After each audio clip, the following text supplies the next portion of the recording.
Olá, sejam bem-vindos. Hoje nós vamos falar sobre densitometria óssea, tá? Nessa primeira aula nós vamos falar um pouco sobre a introdução do método e alguns princípios básicos, tá? Vamos começar falando sobre a portaria 453, para a gente poder relembrar um pouco, né, alguns tópicos que são importantes de nosso conhecimento, nossa fixação, né?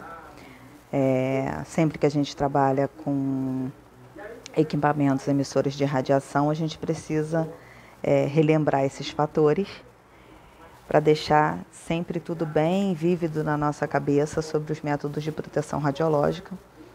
Uma vez que nós temos o conhecimento sobre os métodos de proteção, nós sabemos que vamos ter condições de nos proteger e proteger os pacientes que estão sobre os nossos olhos ali no momento da realização do exame, né? Então, a portaria 453 dispõe sobre o que exatamente, né? A Secretaria de Vigilância Sanitária, no uso de suas atribuições legais, tendo em vista as disposições constitucionais e a Lei 8080, e considerando a expansão do uso das radiações ionizantes, os riscos inerentes ao uso dessas radiações e a necessidade de se estabelecer uma política nacional de proteção radiológica na área de radiodiagnóstico, que as exposições radiológicas para fins de saúde constituem a principal fonte de exposição da população a fontes artificiais de radiação ionizante. O que isso representa para nós?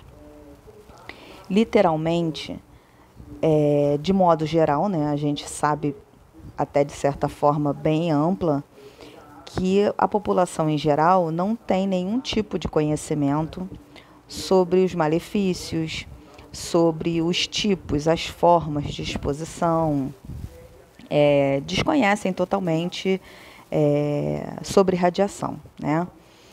E normalmente os pacientes eles não são instruídos, né, de forma a expandir esse conhecimento deles em relação à realização de algum exame, tá? Muitas das vezes o médico solicita o exame, se o paciente não perguntar como o exame é realizado, acaba não recebendo essa informação. E às vezes ele pergunta até, né? E a informação da forma com que é passada para uma pessoa que não tem nenhuma orientação prévia sobre nada desse aspecto, não chega a esclarecer as suas dúvidas de modo geral, né? Atualmente, as pessoas têm até maiores possibilidades de pesquisar sobre o exame em si na internet, né? Por ter mais facilidade de acesso em relação a isso. Mas nem todos os pacientes, nem todas as pessoas vão ter acesso a essa informação, né, de buscar na internet, ou vão saber. Você pega um paciente de mais idade que vive sozinho, ele não vai ter a orientação para buscar na internet informações sobre o exame. Então, às vezes, ele chega nas nossas mãos para realizar o exame sem a menor noção de como aquele exame é realizado. Muitas das vezes são os pacientes que não tiveram muito contato com a área da saúde ao longo da sua vida e desconhecem totalmente qualquer tipo de procedimento realizado.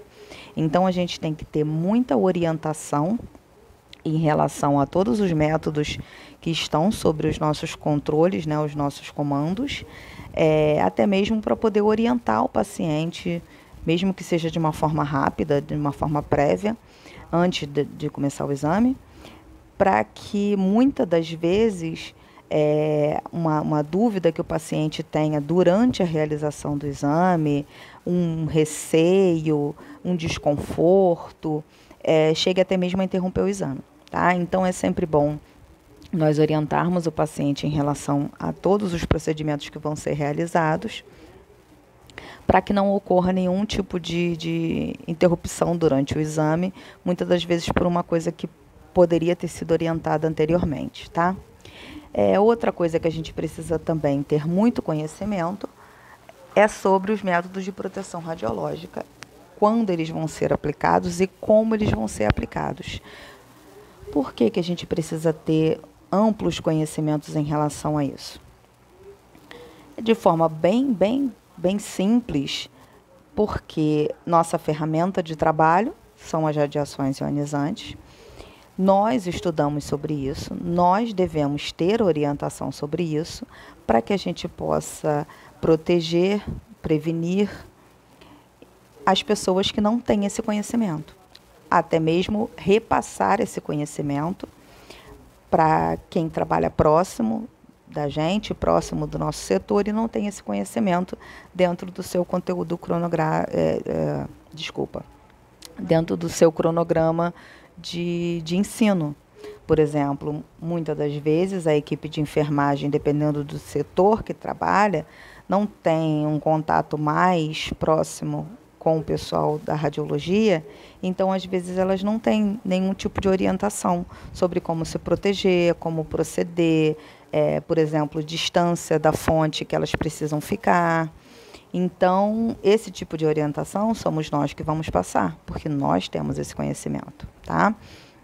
É preciso ter esse conhecimento também para que a gente possa tirar os receios que o paciente venha a ter. Às vezes o paciente pesquisou, ouviu falar, alguém comentou no corredor, e ele ficou cheio de receios por não ter sido orientado de forma correta. E você vai passar as informações para ele da forma correta e ele vai ter essa orientação e o receio dele muitas das vezes diminui ou até se extingue. Tá? Então, os objetivos baixar diretrizes para a proteção da população dos possíveis efeitos indevidos e inerentes à radiação dos raios-x diagnósticos, visando minimizar os riscos e maximizar os benefícios dessa prática. Então, esse primeiro parágrafo fala que, a nível dos conhecimentos, dentro das diretrizes de proteção, você vai minimizar os riscos e maximizar os benefícios.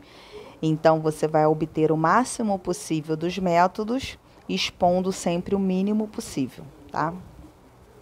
Estabelecer parâmetros e regulamentar ações para o controle das exposições médicas, das exposições ocupacionais e das exposições do público, decorrente das práticas com raio-x diagnóstico.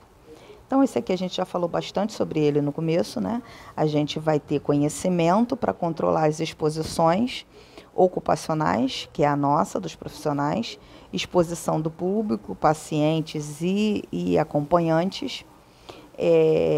Exposições médicas são só situações do paciente em si, por exemplo, dentro de um centro cirúrgico, num procedimento de hemodinâmica, quando o exame em si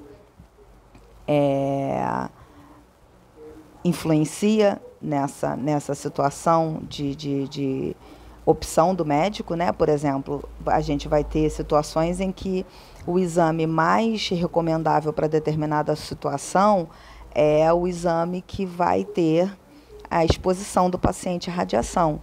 Por exemplo, a densitometria óssea. É uma dose pequena? É uma dose pequena, mas é dose, tá?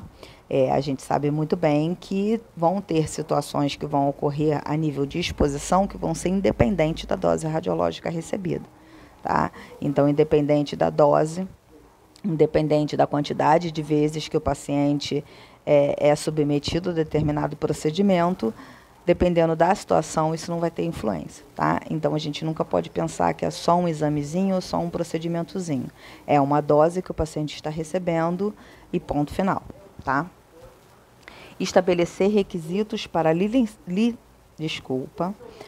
licenciamento e a fiscalização dos serviços que realizam procedimentos radiológicos médicos. O planejamento para a abertura de um serviço. Essa parte aqui eu coloquei só para que vocês consigam ter uma visão, mais ou menos, de como funciona toda essa estrutura que a gente tem dentro do nosso convívio do dia a dia, tá? Otimização da proteção radiológica. O princípio de otimização estabelece que as instalações e a prática devem ser planejadas, implantadas e executadas de modo que a magnitude das doses individuais, o número de pessoas expostas e a probabilidade de exposições acidentais sejam tão baixas quanto razoavelmente exequíveis, levando-os em conta fatores sociais e econômicos, além das restrições de doses aplicáveis. Então, esse princípio da otimização dentro da estruturação do serviço, ela vai sempre visar como vai ficar localizada a sala, se vão ter corredores paralelos às paredes da sala que vão servir como recepção ou sala de aguardo para a realização do exame, quais são as salas que têm parede laterais, quais são as salas que vão estar embaixo, no caso de ser localizado no segundo ou no terceiro andar, ou assim por diante. Quais vão ser as salas que vão estar localizadas acima, porque a gente já sabe que a gente tendo uma sala em que vai ter funcionamento de um equipamento emissor de radiação, a gente precisa ter os devidos anteparos, chão, teto e paredes. Dependendo da dose de radiação utilizada no equipamento, a espessura e a altura das paredes enriquecidas com chumbo ou com a barita vão ter correspondência de acordo com essa quantidade de radiação emitida pelo equipamento, tá? Vai ser específico para cada tipo de equipamento uma blindagem correspondente, tá? Obrigações básicas, né? Os itens que são necessários para essa estruturação. Nenhuma instalação pode ser construída, modificada, operada ou desativada. Nenhum equipamento de radiodiagnóstico pode ser vendido, operado, transferido de local, modificado, e nenhuma prática com raio-x diagnóstico pode ser executada sem que estejam de acordo com os requisitos estabelecidos neste regulamento, que é a Portaria 453. Então, nenhum desses itens citados aqui podem acontecer sem estarem baseados nos princípios que são regulamentados pela Portaria 453. Então, a Portaria 453 ela vai servir de base para orientação e instrução de todos os procedimentos que vão ser realizados a partir de um setor que vai ter aparelhos emissores de radiação ionizante, tá? Licenciamento. Nenhum serviço de radiodiagnóstico pode funcionar sem estar devidamente licenciado pela autoridade sanitária local. A aprovação de projeto está condicionada à análise e parecer favorável sobre os seguintes documentos: o projeto básico, planta baixa e cortes relevantes, que vão demonstrar essa localização da sala, aonde vai ficar o equipamento, quais são as salas em volta dessa sala, em cima e embaixo, se for o caso. Classificação das áreas de serviço, identificação do que vai ser em cada sala, qual setor vai estar direcionado para cada sala. Descrição técnica das blindagens, aquela parte que a gente falou sobre qual sala vai ter qual equipamento e qual vai ser a blindagem correspondente às paredes que vão proteger aquela sala, né, aquele equipamento. Relação dos equipamentos, o que a gente vai ter em cada sala, quais são os tipos de equipamento que a gente vai ter naquele setor de radiodiagnóstico, relação dos exames a serem praticados em cada sala e a planilha do cálculo de blindagem correspondente a cada sala, a cada parede, chão, teto e etc. O alvará de funcionamento inicial dos serviços deve ser solicitado, instruído dos seguintes documentos: requerimento conforme modelo próprio da autoridade sanitária local, assinado pelo responsável legal do estabelecimento, ficha cadastral devidamente preenchida e assinada conforme apresentado no anexo B, termos de responsabilidade conforme modelo próprio da autoridade sanitária, termo de responsabilidade primária, assinado pelo responsável legal, termo de responsabilidade técnica, assinado pelo responsável técnico do serviço, e termo de proteção radiológica, assinado pelo supervisor de proteção radiológica em radiodiagnóstico do serviço. Então, todos esses documentos vão ter que estar constantes no alvará de funcionamento do estabelecimento e todos eles licenciados, autorizados, assinados, carimbados, liberados, para que este serviço possa prestar atendimento ao público, tá? A gente, normalmente, como funcionário, a gente não tem acesso a todos esses documentos, tá? Mas a gente já reparou em vários locais onde a gente entra que o alvará fica bem acessível, bem visível, né? Alvará de funcionamento, porque normalmente quando a fiscalização chega a esses estabelecimentos, uma das primeiras coisas, se não a primeira coisa que ela quer saber é se o estabelecimento tem alvará, tá? A gente consegue perceber alguns indícios, dependendo do tipo de estabelecimento, que a possibilidade de não ter um alvará é bem possível, né? É bem visível a olho nu as brechas que determinadas situações podem nos demonstrar, tá?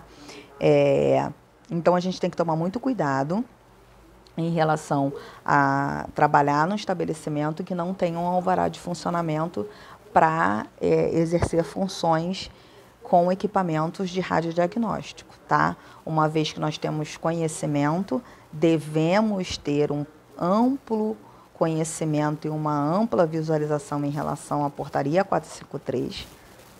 Então, nós não devemos ser coniventes com esse tipo de situação. Claro que nós não vamos ter acesso ao alvará de funcionamento do estabelecimento no local de funcionário, né?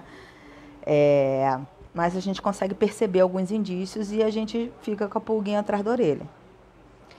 Situações em positivo da situação do alvará não for existente, elas devem sim ser denunciadas. A gente nunca pode ficar com receio em relação à denúncia pela situação de perdermos o emprego naquele local, né? Uma vez que a gente trabalha num estabelecimento em que não tem um alvará de funcionamento para as técnicas radiográficas, nós estamos sendo coniventes com tudo que há de errado. Tudo que está sendo feito de errado naquele local, nós estamos coniventes. Então, a gente precisa ter muito zelo em relação a isso, muito cuidado em relação a ser conivente com esse tipo de situação, porque ela é totalmente errada, tá? Porque a gente tem conhecimento sobre os malefícios da radiação, então precisa sim ser uma ação totalmente controlada, totalmente regrada, tá? Planejamento e regulamento da sala de serviço. Os ambientes do estabelecimento de saúde que empregam os raios-x diagnóstico devem estar em conformidade com as normas estabelecidas pelo Ministério da Saúde para projetos físicos de estabelecimentos assistenciais de saúde, Portaria 1884, de 94, ou a que vier a substituí-la, tá? Por que vem esse termo que vier a substituí-la? Atualmente a gente está vendo com bem mais frequência esse tipo de situação, mas de tempos em tempos as normas e as portarias precisam ser revisadas e atualizadas, tá? Então, por isso é que a GUI fala a que vier a substituí-la, tá? Acontecem situações em que as normas ou portarias ficam muito desatualizadas devido ao seu ano de início de utilização. Os métodos, às vezes, são modificados, as tecnologias vão se atualizando ao longo dos anos, então acontecem as situações delas precisarem ser revisadas e atualizadas, tá? Isso acontece com uma certa frequência e ultimamente a gente tem visto dentro da nossa área, né, dentro da radiologia, com mais frequência essas ações acontecerem de projetos ou portarias ou leis ou licitações passarem por atualizações, tá? As salas de densitometria devem dispor de paredes, piso, teto e portas com blindagem que proporcione proteção radiológica às áreas adjacentes, de acordo com os requisitos de otimização, observando-se os níveis de restrição de dose estabelecidos neste regulamento, Portaria 453. Quadro com as seguintes orientações de proteção radiológica em lugar visível. Não é permitida a permanência de acompanhantes na sala durante o exame radiológico, salvo quando estritamente necessário e autorizado. Acompanhante, quando houver necessidade de contenção de paciente, exija e use corretamente vestimenta plumbífera para sua proteção. Dos equipamentos.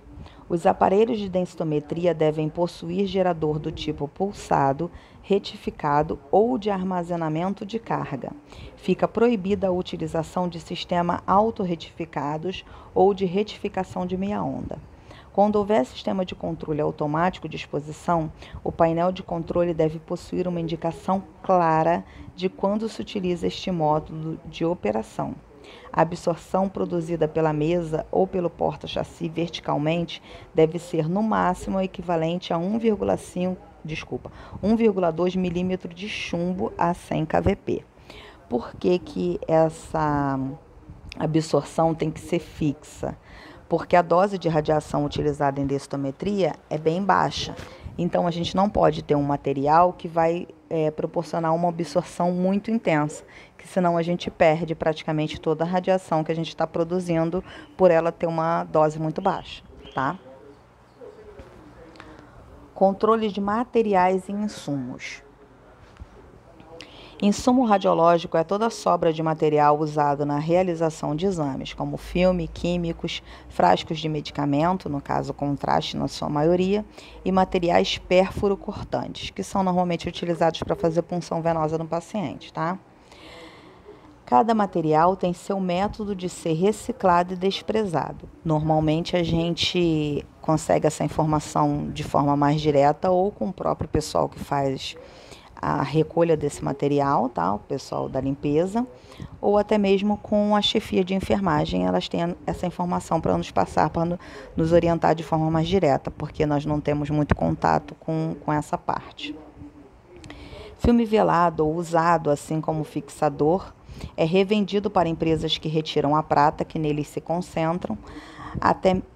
Esta mesma empresa geralmente retira o revelador, que deve passar por um processo de descontaminação antes de ser desprezado. Se você trabalha num local onde todo o procedimento já foi passado para o sistema digital, essa etapa já não é mais realizada, tá? Porque o sistema digital ele não contém esses resíduos. Aqui a gente tem um videozinho que fala um pouco sobre a densitometria. Infelizmente ele não está funcionando aqui, eu vou colocar ele no finalzinho da aula, tá? Para que vocês possam escutar o médico falando sobre o preparo do paciente, como é realizado o procedimento, tá? Algumas noçãozinhas básicas, tá? Aqui a gente tem alguns equipamentos, alguns modelos, tá? São todos da GE, eu coloquei todos do mesmo fabricante, tá? Aí aqui a gente tem o Lunar, o Prodigy, o Bravo e o Achilles, tá? Aí aqui a gente vê o paciente deitado lateralizado, o paciente em AP fazendo a medição da coluna lombar. Aqui na Bravo a gente vê fazendo a medição em coxo femoral, tá? Por que a gente sabe que é em coxo femoral? Por causa da posição dos pés, tá? Mais na frente a gente vai falar mais sobre isso um pouco. E aqui a gente está vendo fazendo a medição no tornozelo, tá? Mais direcionado para calcâneo.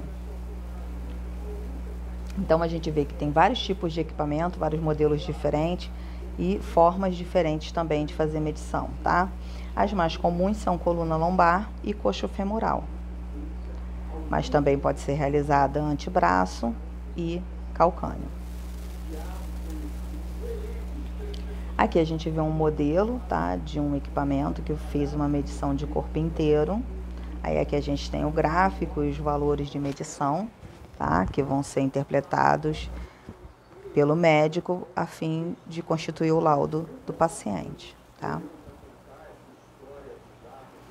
Aí aqui a gente tem um outro exemplo de medição feito na coxa femoral, na articulação do quadril.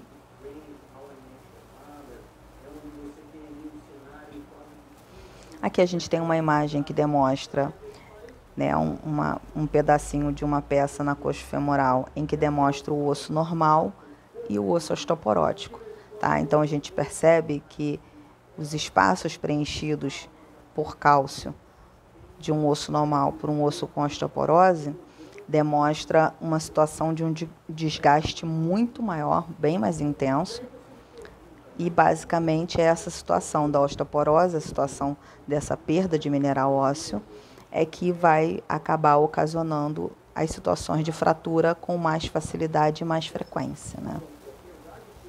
Porque o osso vai perder a sua resistência, a sua força e acaba se rompendo em fratura de forma mais comum, mais simples, né?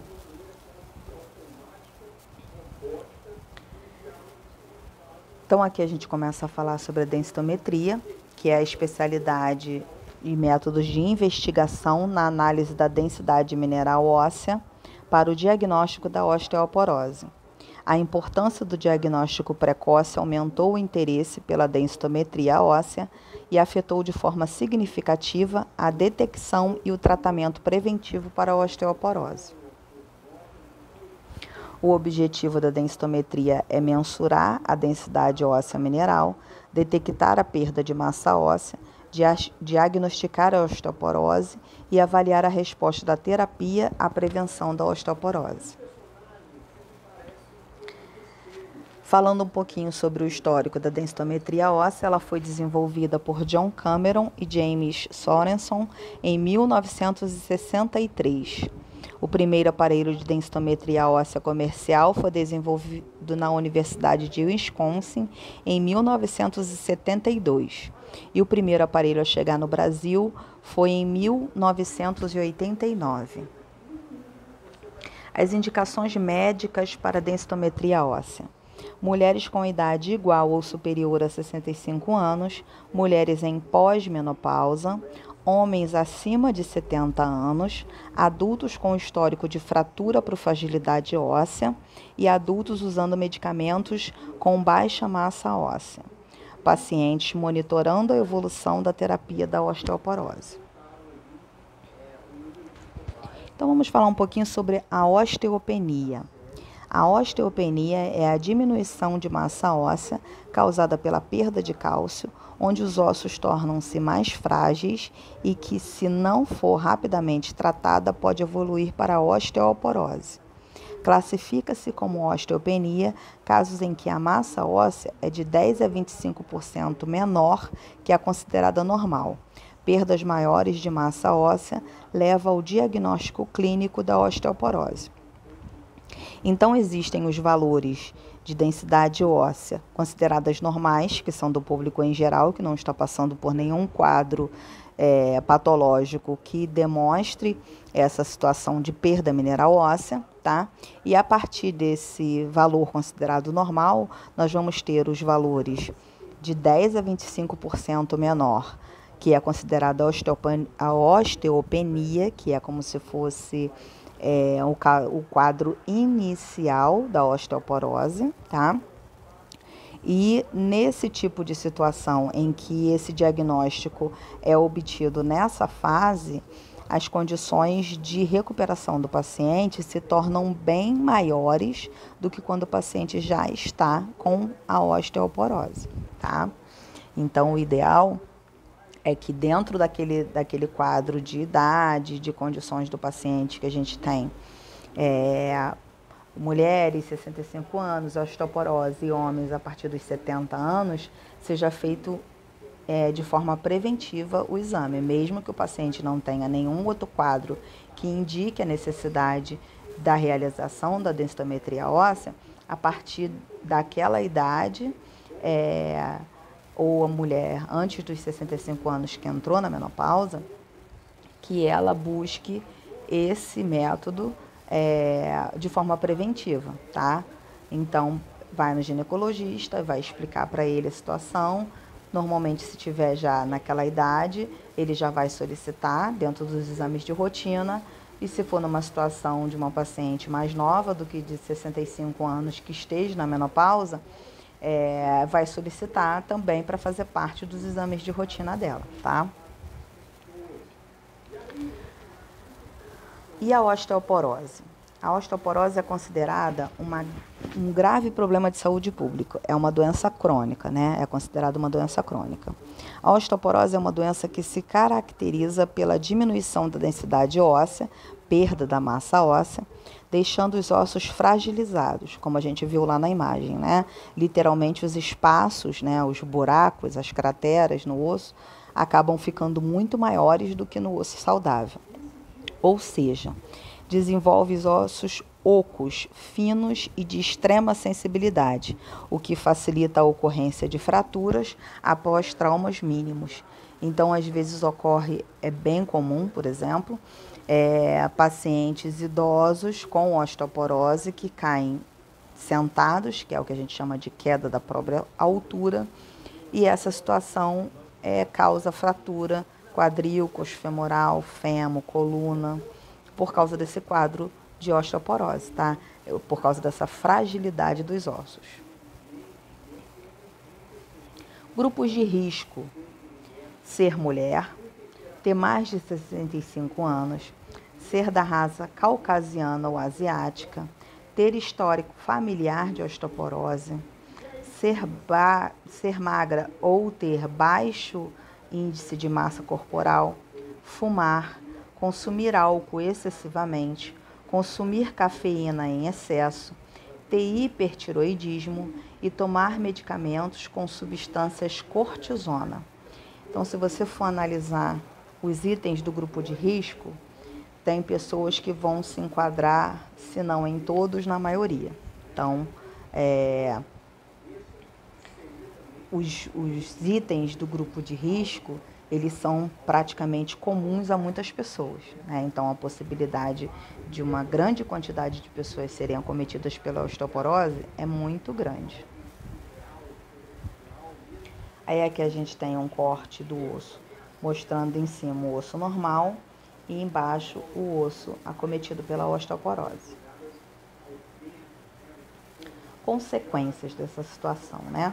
A principal consequência da osteoporose é a fratura em si, né?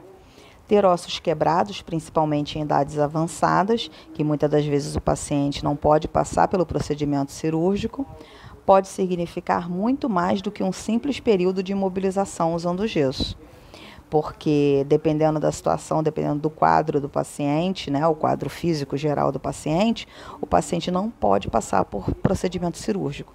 Então, muitas das vezes ele fica acamado até o fim da sua vida, por não poder passar pelo procedimento cirúrgico devido ao risco que esse procedimento vai causar à sua vida, tá? As fraturas impõem limitação, incapacitação do indivíduo, dependendo de onde é a fratura, aumentam o risco de contrair infecções, por o paciente passar a estar acamado e sendo um paciente de uma certa idade já, como a pneumonia e a osteomielite. Além disso, muitas fraturas exigem intervenções cirúrgicas, elevando ainda mais o risco de complicações e incapacitação do paciente, novamente, pelo quadro do paciente já ter uma certa idade, tá? Prevenção e tratamento. Como a osteoporose pode ter diferentes causas, é indispensável determinar o que provocou a condição. Se foi medicamentosa, se foi alimentar, se é genética, tá? Antes de propor o tratamento, que deve ser por objetivo evitar fraturas, diminuir a dor, quando ela existe, e manter a função de locomoção e etc. do paciente, tá? Existem várias classes de medicamentos que podem ser utilizados de acordo com o quadro de cada paciente. São elas hormonais, né, sexuais, paciente masculino, o tratamento vai ser de um jeito, paciente feminino vai ser de outro jeito, tá? Os bifosfanatos, grupo que inclui diversas drogas, o mais comum é o alendronato, os modeladores de receptores de estrogênio e a calcitocina de salmão. A administração subcutânea diária do hormônio das paratireoides está reservada para os casos mais graves de osteoporose e para os intolerantes a bifosfonatos. Então, dependendo de cada quadro, de cada paciente, o procedimento vai ser direcionado de uma forma diferente, tá? Regiões do sistema esquelético que comumente são mais afetados. Coluna vertebral. Pessoas idosas podem fraturar as vértebras da coluna com frequência. A chamada corcunda de viúva, né, que é o corcundinha de Notre Dame, é uma deformação comum e pode levar a uma diminuição do tamanho do paciente. O paciente literalmente encolhe. Punho pode ser um ponto de apoio e uma área na qual as fraturas acontecem normalmente, porque por ser o ponto de apoio, né? Os ossos são sensíveis, tem pouca estrutura para sustentar o peso do corpo quando o paciente cai. Então, normalmente, se a gente cair para frente, a gente apoia as mãos como de reflexo. Como são ossos frágeis e dentro do quadro da osteoporose, as fraturas vão acontecer com bastante frequência. Quadril. As fraturas de pelve são difíceis de cicatrizar e podem levar à invalidez. Estudos mostram que em torno de 50% dos que fraturam o quadril não conseguem mais andar sozinhos, tá? Por causa de todos aqueles fatores que a gente já falou. Pacientes de alta idade, pacientes que já estão debilitados por algumas outras patologias e etc. Fêmur. Também muito comum entre os que desenvolvem a doença, é frequentemente tanto em homens quanto em mulheres, principalmente depois de 65 anos. A recuperação costuma ser muito lenta, bem dolorosa, bem desconfortável, muito limitante. O que vai ser em si a densitometria óssea, né? A densitometria é um método de imagem utilizado no auxílio do diagnóstico e alterações da massa óssea. Então, vai ser o método de diagnóstico utilizado para poder perceber qualquer tipo de alteração na massa óssea, na constituição óssea do paciente, tá? A técnica utilizada denomina-se duoenergia, fótons de energia diferente, que permite a diferenciação das densidades das estruturas ósseas e do tecido mole adjacente. Então, ele permite uma percepção de detalhes de densidades, tá? De diferenças de densidades dentro da realização do procedimento, tá? A partir da realização desses dados e com a ajuda de um computador, calcula-se a densidade mineral óssea da região examinada. Utiliza-se como rotina as estruturas do colo do fêmur e da coluna lombar, por serem locais mais sujeitos a fraturas e locais onde a gente consegue perceber com mais diferenciação essa perda mineral óssea, tá? As principais ocorrências de perda da massa óssea estão relacionadas com a menopausa, o sedentarismo, a gestação, doenças crônicas de infância, erros nutricionais e devido ao uso de alguns medicamentos. Aí aqui a gente tem novamente a visualização de um aparelho, tá?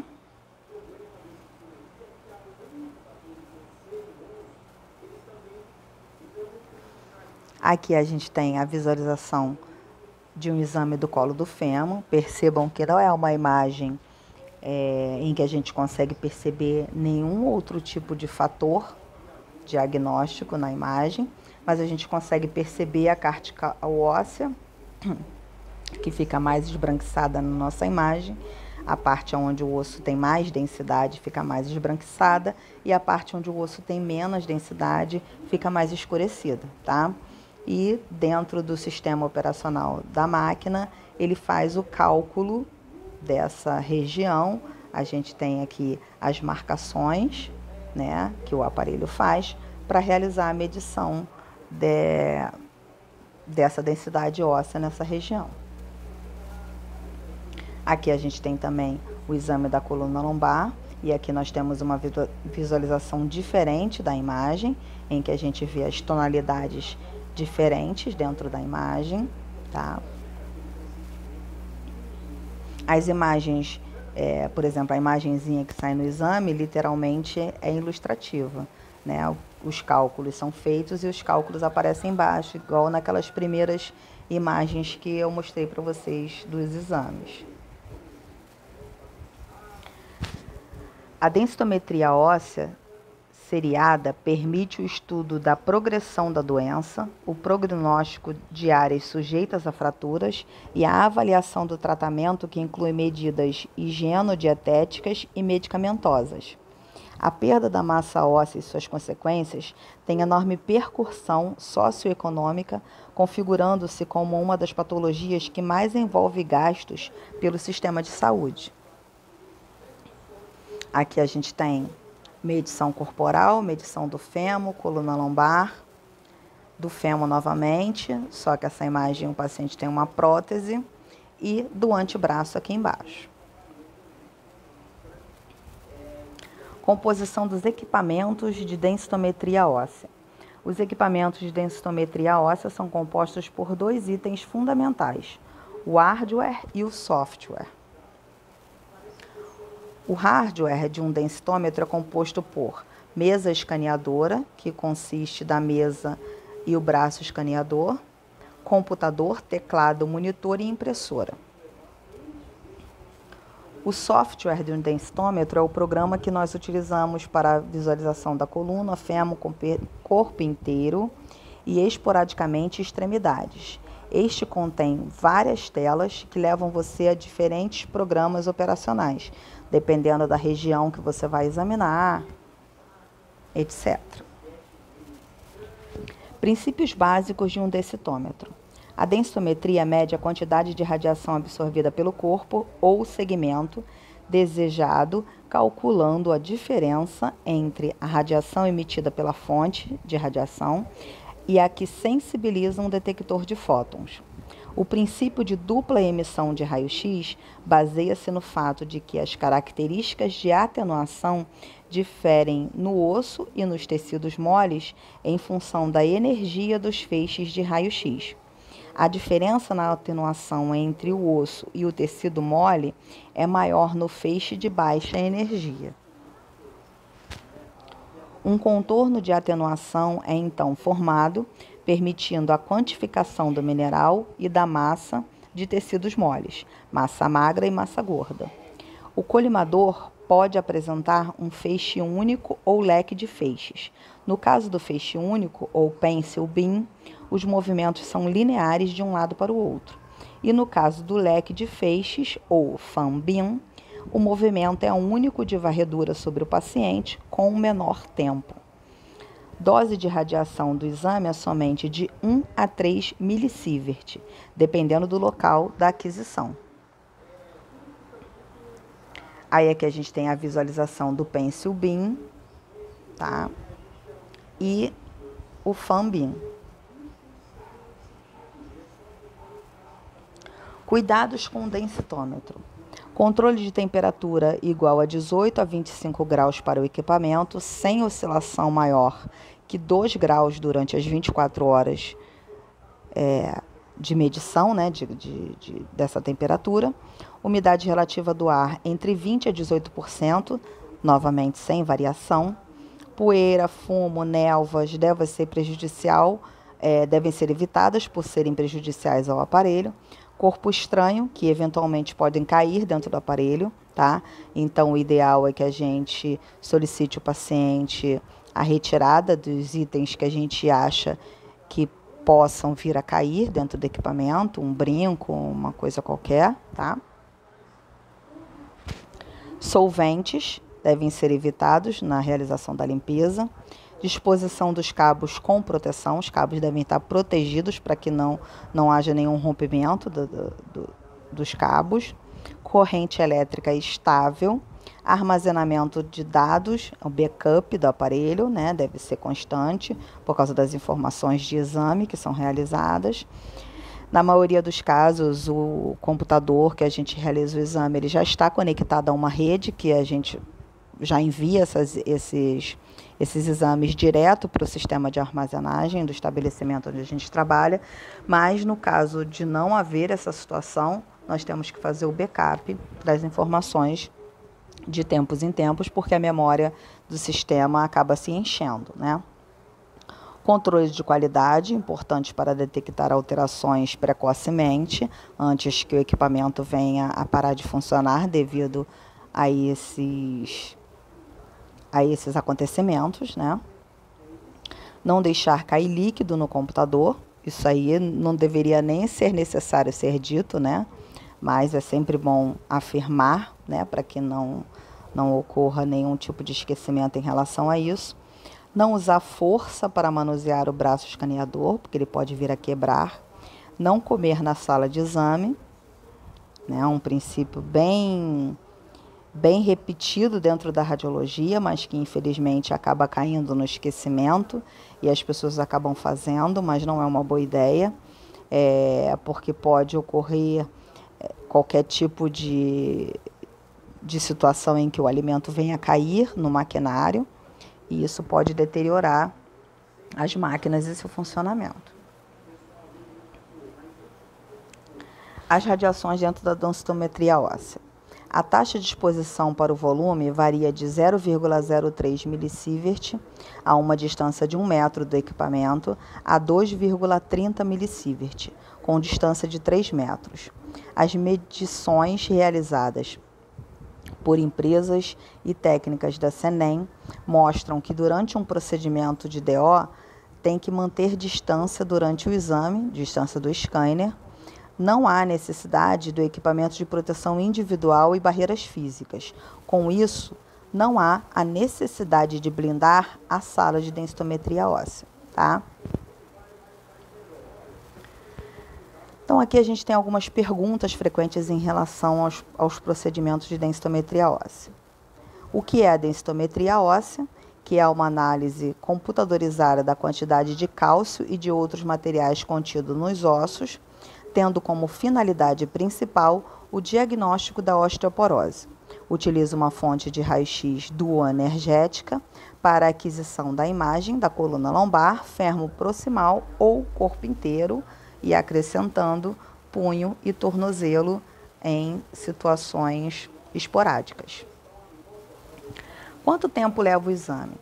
O exame leva cerca de 10 a 15 minutos. Como é realizado? O procedimento é feito com o paciente deitado na mesa de exame, com as pernas esticadas ou dobradas. Durante a realização do exame, é importante o paciente permanecer imóvel. Quais as consequências possíveis? Nenhuma. O exame é indolor e não há nenhum contato do aparelho com o corpo do paciente. O que fazer antes do exame? Pede-se ao paciente que vista uma roupa leve, sem qualquer tipo de material metálico, zíper, botões, broches, etc. Caso o paciente esteja fazendo uso de comprimidos à base de cálcio, deve suspendê-lo por 24 horas antes do exame. Não é necessário ficar em jejum. O exame não poderá ser realizado caso o paciente tenha feito algum exame radiológico com o uso de contraste. Se for o caso, deve-se esperar cerca de 5 dias ou então fazer a DO antes dos outros exames. É importante levar os exames anteriores para ser efetuada a comparação dos diagnósticos. O que fazer após o exame? Após realizar o exame de DO, o paciente, de modo geral, poderá retornar imediatamente suas atividades. Qual o prazo de laudo de um exame de DO? Os resultados ficam disponíveis para o médico assistente no prazo de aproximadamente 24 horas. Claro que dependendo do fluxo de cada serviço, né? Gente, aqui a gente dá término à nossa primeira aula de densitometria óssea.